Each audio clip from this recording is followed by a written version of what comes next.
Sir, Prajakt Tanpure हे निवडणूक लढवण्यासाठी इच्छुक आहेत, तयारी त्यांनी केलेली आहे, कार्यकर्त्यांच्या मनात असल्याचं त्यांचं म्हणणं आहे। प्राजक्त तनपुरेंशी काल माझी चर्चा झालेली आहे, ते मला आज माझ्याशी आणि जयंत पाटील साहेबांशी बोलणार आहे आणि मग त्यांच्याशी चर्चा झाल्यानंतर मग आम्ही पुढची भूमिका जाहीर करू। परंतु सातत्यानं या राहुरी पोटनिवडणूक जी आहे ती देखील बिनविरोध करा, त्याचसोबतच बारामती पोटनिवडणूक बिनविरोध करा, मुख्यमंत्री साथ घालतात। मुख्यमंत्र्यांनी साथ घातलेली आहे। मी आता जयंत पाटील साहेब आम्ही सगळेजण आता सुप्रियाताई वगैरे आम्ही बसू आणि ते बसून त्याच्या संदर्भामधला निर्णय घेण्याच्या संदर्भात आता बैठक होईल आणि तिथे निर्णय घेऊ। सर, अशोक खरात प्रकरणामध्ये CDR अंजली दमानिया यांच्याकडे कसे येतात या सगळ्या संदर्भातले प्रश्नचिन्ह उपस्थित होतात आहे।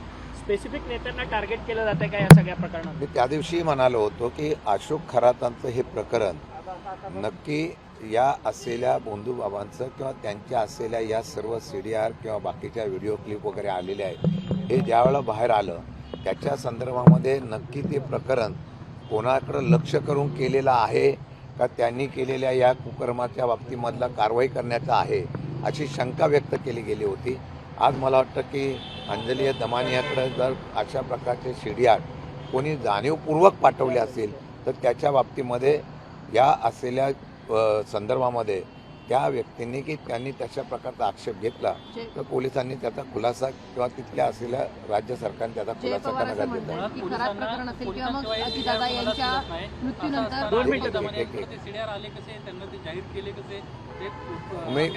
माझं तोच म्हणणं आहे की हाच शंकेचं कारण होत आहे की अशा प्रकारचे CDR बाहेर जातात कसे का कोणी देतंय जाणीवपूर्वक किंवा कोणाला अशा प्रकारचं टार्गेट किंवा लक्ष केलं जातं का अशा शंकेचं कारण येतं आहे। त्याच्या संदर्भामध्ये आता खुलासा त्यांच्या असलेल्या डिपार्टमेंटने आणि राज्य सरकारने करणं गरजेचं आहे। जय पवार असं म्हणतात की अजित पवार यांच्या निधनानंतर कुठेतरी राष्ट्रवादीला टार्गेट केलं जातं, मग ते खरात प्रकरण असो किंवा मग विविध प्रकरणावर नसो राष्ट्रवादी नेहमी टार्गेट होते। मला माहीत नाही याच्या बाबतीमध्ये जय पवार काय म्हणाले याच्याबद्दल मला कल्पना नाही, परंतु मला वाटतं की कोणत्याही प्रकरणामध्ये एखाद्या व्यक्तीला किंवा एखाद्या पक्षाला टार्गेट करत नसतील पण तसं करत असेल तर राजकारणाच्या बाबतीमधला ही भूमिका घेतली गेली का याचा निश्चितपणाने विचार।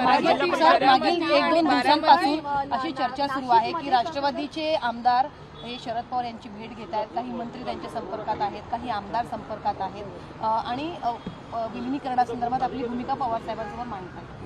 माझ्याकडे याच्याबद्दल कुठल्याही प्रकारचं माहिती नाही। मला वाटतं की विधिमंडळाच्या आवारामध्ये आम्ही बऱ्याच आमदारांशी आमच्या भेट जाते चर्चा होते त्यावेळेला ते अजितदादांची भावना बोलून दाखवतात ही सत्य परिस्थिती आहे, परंतु पवार साहेबांच्याकडे त्यांची कोण भेट झाली असेल तरी मला कल्पना काय भावना मांडत नाही। ते सांगत होते की स्वर्गवासी अजितदादा पवार यांचा जो विचार होता त्याप्रमाणे एकत्र येणं गरजेचं आहे, काळाची गरज आहे असं बऱ्याच लोकांनी भावना व्यक्त केलेली आहे। परंतु आता राहुरी विधानसभेची पोटनिवडणूक जी आहे ती तुमच्या चिन्हावरती लढवणार आहात की नाही, कारण की काँग्रेस देखील ठाम आहे स्वतः निवडणूक म्हणालो की आता मी साहेबांची चर्चा केल्यानंतर मी आता आज पक्ष कार्यालयात गेल्यानंतर संबंधित असलेल्या महाविकास आघाडीच्या नेत्यांची चर्चा करेल आणि त्याच्या प्रकारची भूमिका आम्ही आज ठरवून घेऊ। सातारा जिल्हा परिषदच्या निवडणुकीमध्ये सभापती निवडणूक पदाच्या संदर्भात देखील तुम्ही सगळेजण तटस्थ राहिलात आणि भाजपला तुम्ही कुठेतरी संधी दिली आहे का या निमित्ताने? भाजपला संधी दिली नाही, उलट भाजपने आमच्या लोकांना फोडलं आणि आमच्या लोकांना संधी दिली आणि खऱ्या भाजपवर अन्याय केला आहे। आता कराडमध्ये 8 सदस्य भाजपचे निवडून येऊन सुद्धा जर त्यांनी 2 फुटीर लोकांना संधी देण्याचा प्रयत्न केला असेल तर मला वाटतं आता भाजपने विचार करणं गरजेचं आहे। भाजपच्या स्वतःच्या लोकांना संधी देण्याच्या ऐवजी भाजप जर त्यांच्या बाहेरून आलेल्या लोकांना संधी जास्त देत असेल तर तो नाराजीचा सूर आता भाजपमध्ये उमटायला लागलेला आहे। आणि एक आहे की भयानक परिस्थिती अशी आहे 10 कोटी आता माझ्याकडे करणे म्हणून सभापती झाल्या, त्यांना 10 कोटी जर मिळाले असेल सभापती मिळाला असेल आणि मला कळत नाही भीतीच राहिलेली नाही। भीती काय राहिली नाही माहिती आहे का की आपल्याला डिस्क्वालिफाईड करतील, आपण निलंबित होऊ, आपलं करिअर खराब होईल याची भीती जर कोणाला राहत नसेल। आता विराज शिंदे जे वाई म्हणून त्यांच्या सौभाग्यवती निवडून आल्या, त्यांचे वडील डॉक्टर सुरेश जाधव फार मोठे काँग्रेसचे नेते अध्यक्ष झालेले आहेत, त्यांच्या असलेले सासरे रतनजी शिंदे हे फार मोठ्या प्रमाणात काँग्रेस संस्कृतीचे मदन आप्पांचे विश्वासाचे काहीतरी त्या घराला संस्कृती आहे। आता ह्या घरातल्या संस्कृती बिघडायला लागल्या तर त्याला आम्ही काय करणार? त्यामुळे आम्ही काल ठरवलं की अशा प्रकारचं जर खालच्या पातळीवरचं राजकारण एक वेगळ्या प्रकाराने सरळ सरळ मंत्री वगैरे सांगतायत त्यांना त्यांचे सदस्य सांभाळता येत नसेल. आता असे जर सदस्य सांभाळण्याच्या संदर्भात मग सगळ्याच लोकांना पैसे देऊन टाका, म्हणजे निर्विवाद सर्व सत्ता बघणे. परंतु न्यायव्यवस्था धाब्यावरती ठेवली आहे काय? शेड्यूल 10 वगैरे ह्या गोष्टी संविधानात आहेत की नाही? कालच्या निवडणुकीला 10 ते 12 वाजेपर्यंत फॉर्म भरायला दिला आणि परवाच्या निवडणुकीला 11 ते 11:30. फार मोठी विसंगती आहे. त्याला कोर्टात आम्ही आव्हान करणार आहोत. हे डिस्क्वालिफाईड होणार. अध्यक्षपासून उपाध्यक्षपासून सगळी निवडणूक. परंतु आता रस्त्यावरची लढाई लढली जाणार. तुमचं आंदोलन तुम्ही जे माझा ते आजही थांबवलेलं ठाम विषय आहे. माझा आजही म्हणणं आहे की रस्त्यावरची लढाई उतरली पाहिजे. हा सातारा जिल्हा आहे, चव्हाण साहेबांच्या विचाराचा जिल्हा आहे. मी 100% सांगतो ते सातारच्या जिल्ह्याला अभिप्रेत नव्हतं ते या असलेल्या त्याच्यामध्ये पाहायला मिळालं. मी खरंच सांगतो रस्त्यावर उतरल्यानंतर हजारो लोक स्वयंस्फूर्तीने भाग घेतील एवढा मला विश्वास आहे. पण सर्वांना बरोबर घेऊन आम्ही चर्चा करून निर्णय घेतो. करणे आणि विराज शिंदेची पत्नी यांचा तुम्ही उल्लेख केला. मुळात 10 कोटींच्या ऑफर त्यांना दिली, त्यांना पैसे दिले असा देखील तुम्ही आरोप केला. हो. आणि दुसरी गोष्ट अशी की या संपूर्ण प्रकरणी आता तुम्ही याचिका कधी दाखल करता त्यांच्या विरोधात कुठल्या कारवाई? एक याचिका दाखल झालेली आहे. आता डिस्क्वालिफाईडच्या बाबतीमध्ये मला वाटतं शंभूराजे देसाईंनी कलेक्टरकडे अर्ज केलेला आहे. त्याच्या बाबतीमधला अजूनही कलेक्टरने निर्णय दिलेला नाही, तो राखीव ठेवलेला आहे. आम्ही पण मला वाटतं की मकरम पाटील आणि नितीन पाटील उद्या पक्षाच्या वतीने तशा प्रकारची डिस्क्वालिफाईडची केस करतील. अध्यक्षाच्या जाती दाखल्याच्या संदर्भामध्ये सुद्धा गुन्हा केस दाखल करण्यात येईल. असे वेगवेगळ्या प्रकारच्या 3-4 केसेस या ठिकाणी दाखल करून आम्ही 100% लोकशाही जिवंत ठेवण्याचा प्रयत्न बारामती पोटनिवडणुकीसाठी तुम्ही म्हणताय की आम्ही उमेदवार देणार नाही, ठाम आहात, परंतु संजय राऊत बोलतात की महाविकास आघाडीचं अजून काहीही ठरलेलं नाही, आमच्याकडून मी आजच मगाशी सांगितलं की मी आज त्याच्या बाबतीमध्ये चर्चा करणार आहे. परंतु सातत्यानं आघाडीमधली काँग्रेस म्हणते की आम्ही बारामतीमधील निवडणुकीत बिनविरोध होऊ देणार नाही. पोटनिवडणुकीमध्ये मवियामध्ये कुठेतरी अस्पष्टता आहे का? अरे असं नाही आहे. प्रत्येक पक्ष आपली भूमिका मांडत असतो. हा पक्ष भूमिका मांडत असताना त्या पक्षाचा स्वतंत्र अधिकार आहे. हे सर्व करत असताना चर्चा करण्याची भूमिका आम्ही करू. त्यानंतर त्यांना काय निर्णय घ्यायचा हा त्यांचा लोकशाहीचा त्यांचा भाजपचे आमदार आहेत टी राजा, त्यांनी एक वादग्रस्त वक्तव्य केलंय की राज्यातले सगळे मदरसे जे आहेत ते बुलडोजरने पाडले पाहिजे. या मदरशांमध्ये खरं तर आतंकवादी ट्रेनिंग चालते, अशा पद्धतीचा त्यांनी उद्गार काढलेले आहेत. आणि नितेश राणेंना आव्हान केलंय की तुम्ही मंत्री आहात तर या सगळ्या गोष्टींची अंमलबजावणी करा म्हणून. सरकार कोणाचं आहे? भाजपचं आहे ना राज्यात.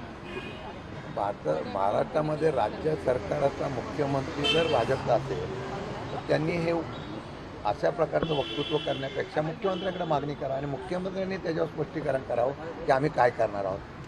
अशोक खराचं मुंबई कनेक्शन आता समोर आलंय. केवळ नाशिक नाही, मुंबईमध्ये एका पंचतारातील हॉटेलमध्ये बसून ते अशोक खरात बसून व्यवहार करायचा. दर दिवशी 25,000चा खर्च होता. आता पोलिसांना शोध करून द्या आणि तुमच्याकडे अजून काय माहिती असेल त्याची पोलिसांना पुरवत जा.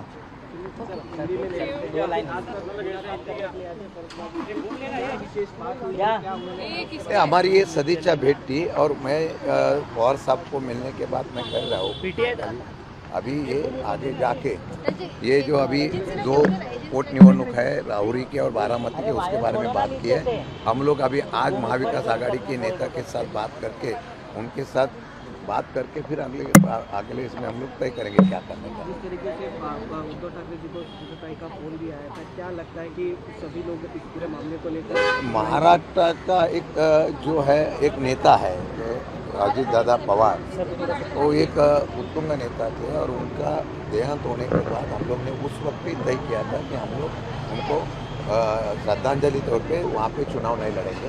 और मेरे ख्याल से वैसा हम लोग ने पहले से डिक्लेयर भी किया है. आगे देखते हैं अभी क्या होता है. जो हमारी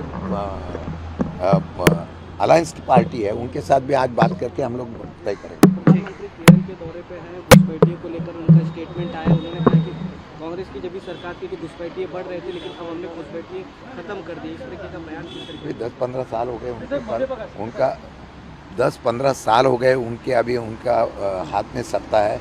और सत्ता पाने के लिए राजनीति नहीं होनी चाहिए, सत्ता लोगों के लिए होने चाहिए. वो कौन सी भी जात धर्म का हो. जब भी वो राजा बैठता है, जब भी पंतप्रधान बैठते हैं तो वो पूरे दुनिया का जनता का सेवक या जनता का नेता होता है, पंतप्रधान होते हैं. अगर वही ऐसी बात करेंगे तो मेरे ख्याल से वो गलत है. मदरसों को लेकर जिस तरीके से स्टेटमेंट दिया जा रहा है कि जो मदरसे यहाँ पे बढ़ा रहे हैं, ऐसे लोग पाकिस्तान जाना चाहिए, इस तरीके से महाराष्ट्र में सरकार उनकी है, भाजपा की है, देश में सरकार भाजपा की है, और मैं चाहता हूँ कि अगर उनको ऐसा किसको में आपत्ति है, उनके ऊपर ऑब्जेक्शन है, तो राज्य के मुख्यमंत्री को बताना चाहिए। पेपर और मीडिया के सामने बात करके, सोशल मीडिया के सामने बात करके जो कोई असमंजस और वो तनाव फैलने की बात कर रहे हैं वो गलत है। अगर गलत कोई मदरसे में होता है तो उसका आप प्रूफ करके दे दो, मुख्यमंत्री उसके ऊपर कार्रवाई करना चाहिए।